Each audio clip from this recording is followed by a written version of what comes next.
Je suis à bord d'un véritable monstre. Imaginez 5,25 m de longueur, plus de 2,20 m de largeur. C'est plus qu'une Aventador, c'est plus que toutes les supercars qu'on peut imaginer. On est dans un Hummer 100% électrique, le premier du genre.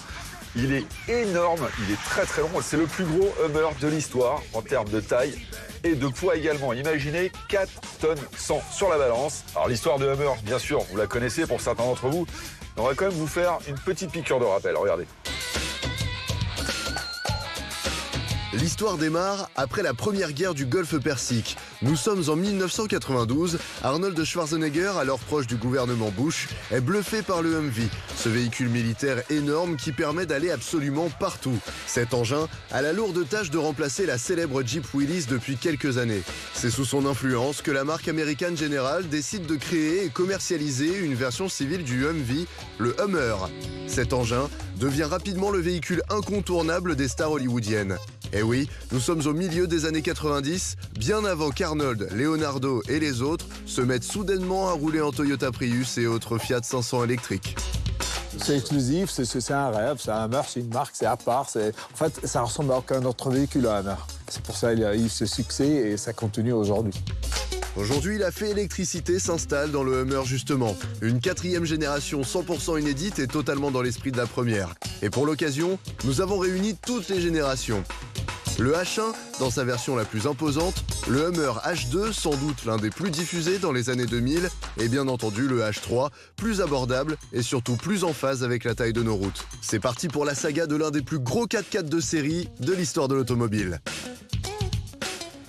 Et pour la démarrer, direction le circuit hors-piste de Linas Montlhéry avec celui par lequel tout a commencé, le Hummer H1. Sa longueur, 4,70 m. Rien d'anormal, me direz-vous. En fait, ce qui interpelle surtout, c'est sa largeur. À l'intérieur, on se sent tout petit.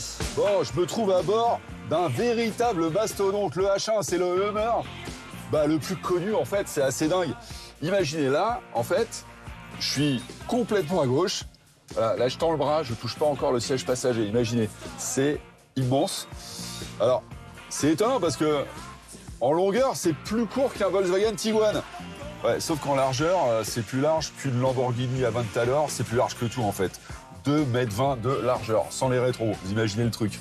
L'engin est énorme, mais on n'a pas tant d'espace que ça au volant. Ce qui surprend, c'est la facilité du H1 en tout terrain. C'est sans hésiter le domaine où il toise à peu près tous les 4x4 de la planète. L'engin lui-même, à vide, fait 3,6 tonnes, imaginez. Mais malgré le fait que ce soit un énorme éléphant, cet engin, je trouve que c'est assez maniable. C'est la voiture, c'est le 4x4 de tous les extrêmes, ce Hummer, parce qu'en fait, il est massif, il est grand, il passe partout. On a l'impression que rien ne peut l'arrêter, en fait. Sous le capot, un gros V8 6 litres 6 turbo diesel de 300 chevaux pour 700 Nm de couple. Il promet une autonomie de plus de 900 km. C'est pas mal. Ouais, alors ce qu'il faut savoir aussi, c'est que le réservoir fait 200 litres. 200 litres de gasoil. Imaginez à la pompe. Bien, vous achetez la pompe, hein, c'est plus simple.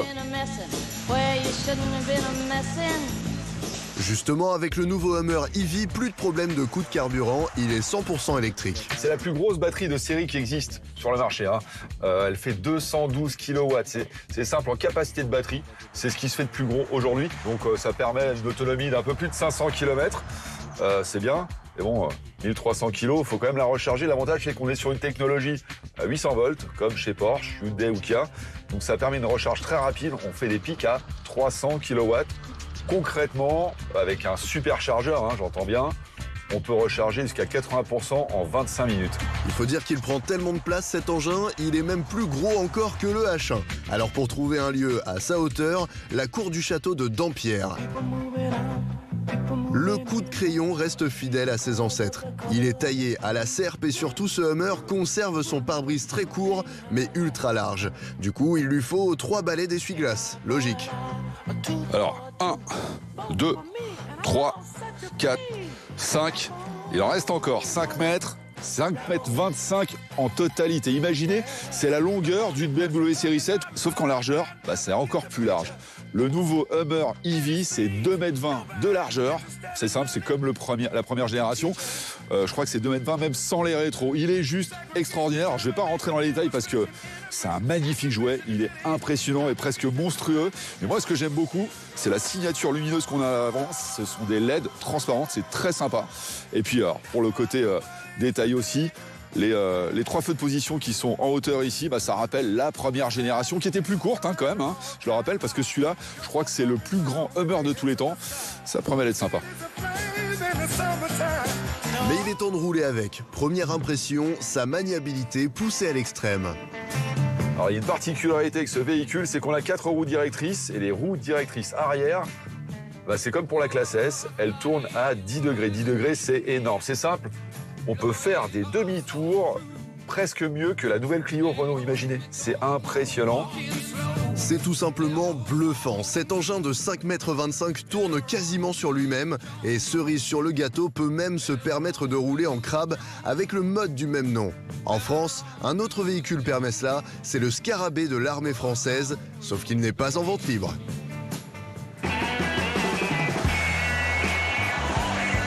Sous notre nouveau Hummer, 3 moteurs électriques pour plus de 850 chevaux. Il y a un système de launch control un peu à la Tesla, mais qui franchement n'apporte pas grand-chose. On annonce un 0 à 100 quand même en un peu plus de 4 secondes, imaginez. Parce qu'il faut l'arrêter après. Je vous rappelle que 4 tonnes 100 sur la balance, c'est un énorme bébé. L'avantage, c'est qu'on peut rouler en famille. On a une voiture qui double très facilement, qui déboîte. D'ailleurs, il faut bien tenir le volant quand on accélère parce que comme on a 4 roues directrices, elle a tendance à se jeter un petit peu et à se cabrer et se jeter d'un côté ou de l'autre. Donc il faut quand même la tenir, il faut faire attention parce qu'elle a des réactions qui sont quand même très vives. En regardant en détail l'habitacle, on assiste à une ambiance très originale que l'on ne retrouve que dans un Hummer.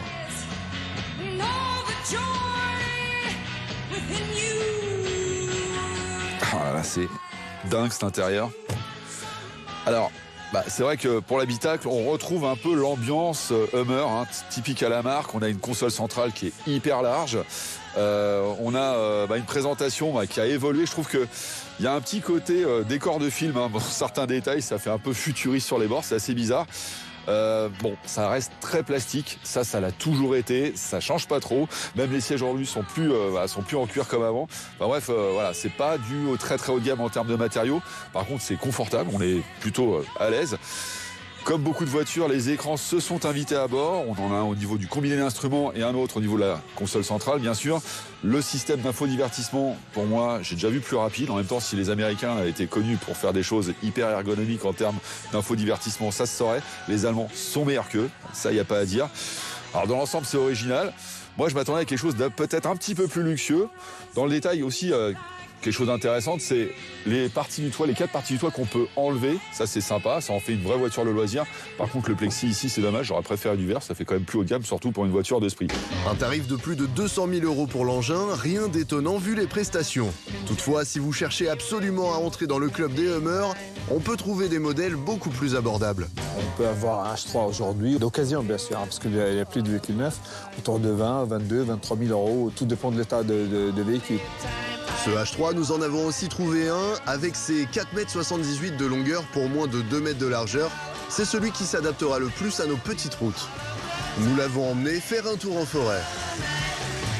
Pour le coup, il est aussi un peu plus léger que les autres et il embarque un 5 cylindres. Alors, vous allez me dire, pourquoi 5 cylindres chez General Motors Oui, 5 cylindres, c'était plutôt chez Ford, notamment grâce à Volvo. Non, là, le 5 cylindres, en fait, ils ont pris un 6 cylindres en ligne de chez General Motors. Et ils ont enlevé un cylindre, tout simplement. Et c'est le seul véhicule, a priori, à ma connaissance, du groupe General Motors qui soit en 5 cylindres. Donc dans le H3. Voilà. Donc rien que pour ça, il n'est pas taillé pour jouer les aventuriers comme les deux autres. Ça paraît évident.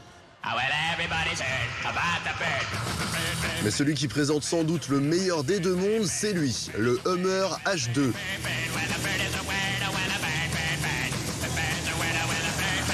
En 2000, GM devient propriétaire de Hummer et décide de lancer un engin moins large et plus accessible à tous.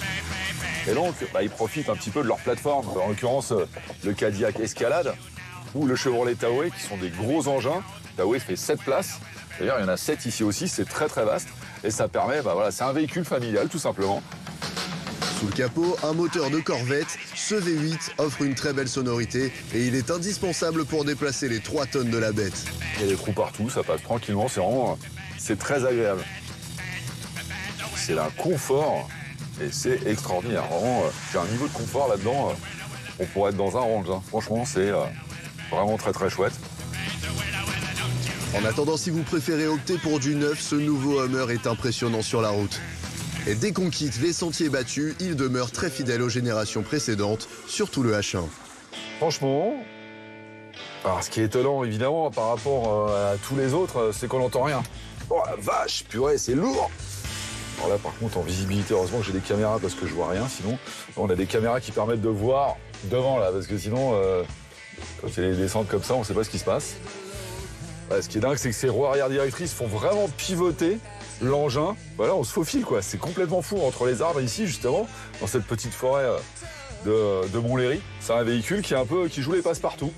Et bien entendu, pour le côté vertueux, eh bien, on roule à la campagne, aux côtés des petits oiseaux, et on pollue pas. Elle est pas belle l'histoire? Si vous avez un tout-terrain, plus il est léger, plus il va y arriver, il va réussir à se faufiler et à se sortir d'endroits un peu difficiles. Celui-là, il y arrive aussi alors qu'il fait plus de 4 tonnes.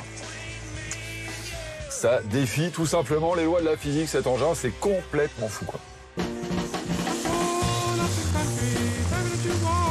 Bien entendu, à l'heure où toutes nos villes tentent à réduire les voies de circulation, notre Hummer aura bien du mal à trouver sa place. Et si vous avez de l'espace, que vous vivez à la campagne et que vous avez envie de vous faire plaisir avec un gros jouet qui de surcroît n'émet pas de CO2, eh ben voilà, vous avez une solution qui est juste atypique, extraordinaire, qui garde l'esprit Hummer des années 90. Et qui plus est, il marche quand même beaucoup plus fort qu'un H1.